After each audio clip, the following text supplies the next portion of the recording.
Ito pong nakahain ngayon, hanggang second degree lamang ang sakop. Una, paalala lang natin sa ating mga kapatid, last time pinag-usapan natin ito. Pag sinabing hanggang second degree, sino yung mga posibleng tumakbo? At ano po ang reaksyon ninyo dito nga sa sinasabi ng ilang mga kongresista na makasaysayan daw yung pagkakapasa ng second reading ng Anti-Political Dynasty Bill?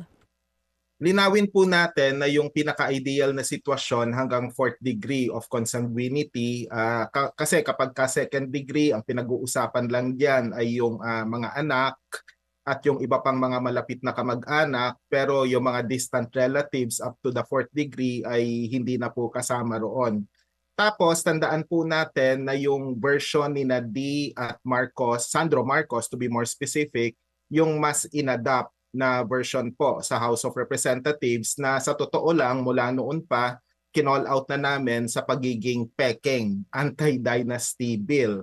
Kasi anti-dynasty yung titulo pero pro-dynasty po ito in the sense na po pwede pa rin yung simultaneous holding of office sa national at local level. Bukod pa dun sa tinatawag na dynastic succession, tahimik po yung bill na ito. Kaya yung nais ipasa sa Kamara de Representante, hindi po katanggap-tanggap at dapat pong tutulan. Nagkukunwari lang po ito na anti-dynasty law kung maipapasa sa batas. Mga kapatid, patuloy po kayong tumutok sa 105.9 True FM para sa totoong balita, informasyon, music, and entertainment. Mag-subscribe sa aming YouTube channel at podcast at sundan nyo kami sa Facebook, Instagram, X at TikTok sa True Network PH. Bisitahin din po ang aming official website, truefm.ph.